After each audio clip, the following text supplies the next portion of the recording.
Okay, so I want to talk a little bit about, so this works? Okay. The digestive system. The digestive system. So, if you remember back from our earlier notes, we've already talked about the digestive system actually a few times, but this is going to be really a way that we are going to put our macromolecule stuff, macromolecules, enzymes, and the specific body parts all together. Okay? Put them all together. So that's weird. Put them together. Okay. And so when we talk about the digestive system, if you remember that there are several different functions of them. The first is to digest or to break down. And the second is, let's do this in a different color because this is going to get a little messy. We're going to do some color coding. So if you have several different colors, I would use different colors. Digest, absorb, and 3 is to eliminate. Okay, so I'm going to use these colors to annotate this diagram. You should have this diagram in front of you. And I want to point out that A right here, maybe we should use a different color here. So I'm going to write all things that are digestic are in this purple. Okay, so right here is the mouth. So A is mouth. I apologize. Boom. Okay. Is the mouth. And I'm going to put a bracket around here so I know it's the actual, that's the term I need to know. But the mouth there are two major processes that happen here. And we've written these down before, so it wouldn't hurt to write them down again. We've got mechanical digestion, which is chewing, right? And the purpose of chewing, you're using your teeth to grind up the food and increase the surface area, which increases the surface area. I'm reading essay, you might want to write surface area so that chemical digestion happens faster. Okay? So that chemical digestion happens faster. And the chemical digestion that we're talking about here is with that enzyme amylase that breaks down amylose. The substrate of amylase is amylose into, so it makes lots of glucose. Okay, so it makes lots and lots of glucose here in the mouth, and so a good source of that starch or amylose is potatoes. And that's what's going on here. Now the optimal pH is about 7, and the optimal temperature is 98.6 degrees Fahrenheit, which happens to be your body temperature, which makes a lot of sense. Okay, so that's the first part, and it's all digestion. Now the next part is a little strange. I'm going to use a different color here to label this, but B here is the esophagus. The esophagus is a muscle that pushes food down to what? Down to the stomach. Okay? Now the stomach, I'm going to go back to my purple because the esophagus doesn't do any digestion, but the stomach here, C is the stomach, does both mechanical digestion. So your stomach is lined with these bumps on the inside of it, and what it does is grinds that food, so that it's again increasing the surface area, so that there's an increase in the surface area, so the proteases can work. So protease is the enzyme that breaks down the substrate proteins, and so proteins are being digested here in the stomach. Now, the wall of that stomach right here is producing this acid called hydrochloric acid. So the optimal pH here is somewhere between 1 and 2. It's highly acidic. That is very much an acid. And that's exactly why hydrochloric acid is made, to keep this pH at 1 and 2 so that the protease doesn't become denatured and change its active site. So there's both mechanical, and the protease is an example of chemical digestion. Okay? So I hope that your page is starting to fill up, and we're still writing even more. So the food continues down into the top. This part right here, this is the top of the small intestines.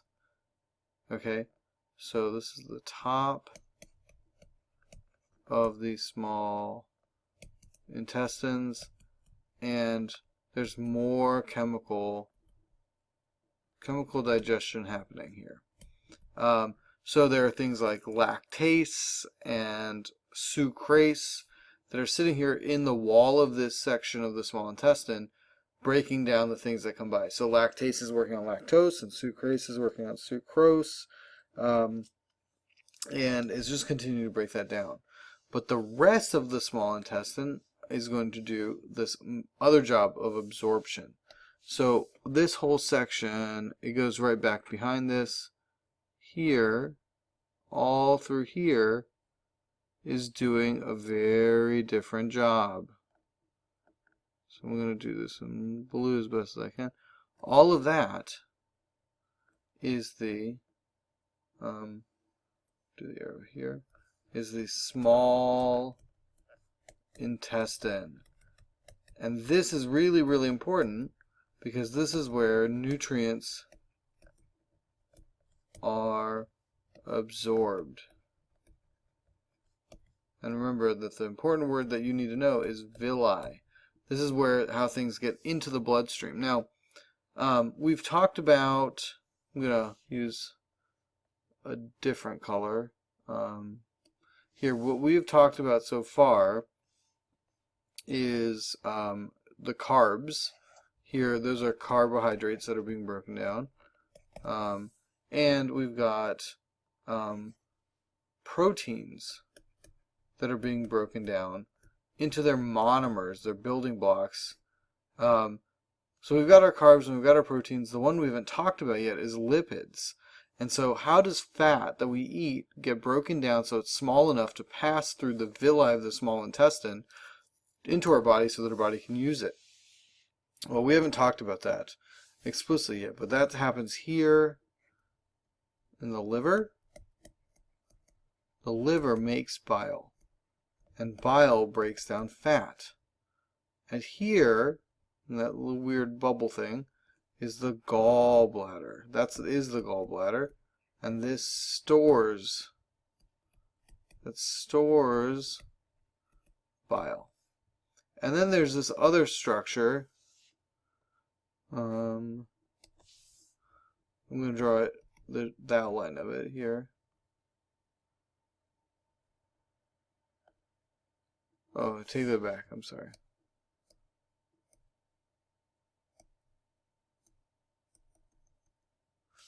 It's this thing right here is the this is the pancreas, and the pancreas gives off lipase. Well, the acetylcholine is an enzyme, and it works on lipids. So it's going to break down those lipids that we eat down here in the small intestines into the fatty acids and the glycerol.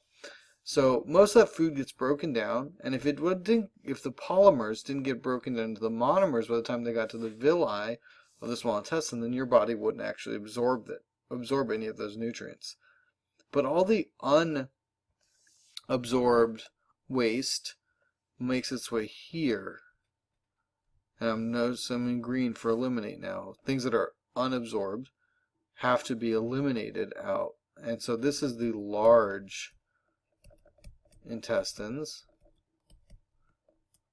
Oh, I'm sorry, I need to go back here. I didn't even answer this question. So, about the temperature and the pH. So these lipases, I'm going to add this into here. The lipases have their optimal temperature at 98.6 degrees, and same with this protease. The temperature is 98.6 degrees Fahrenheit, and the optimal pH is 7 to 8. So here in the mouth it's optimal pH of 7 to 8. Down here in the stomach it's 1.5 to 2, and then back down to 7 or 7 to 8. Okay, so the large intestine, sorry, I'm going back now to the large intestines. This is where there's unabsorbed food and bacteria. So the things that you would have to eliminate and poop out travel up across your body, back down here to your rectum, which where water continues to get pulled out and your waste material gets compacted, and then here at the very end is the anus. And this is this location of where food gets eliminated out of your body. Unabsorbed food. Okay? And I hope that makes some connections between carbs, lipids, and proteins, and the digestive system, and pH and temperature. Remember, you should understand the words denatured and active site. Excuse me. Okay? So I'm going to leave it there. I think that's plenty for today. I would say keep working on your other packet, your project guide, and I would try to have your food ready to be tasted next class. So you might want to spend the rest of today thinking about what ingredients you're going to put into it, who's going to make what, is there a way for you to get together this weekend to work together on that. But if we can get our taste test data taken care of on Tuesday and Wednesday, then you're in good shape for one more class before your presentations. Okay? I hope that's clear, and if not, just flag me down and ask me some questions. Okay?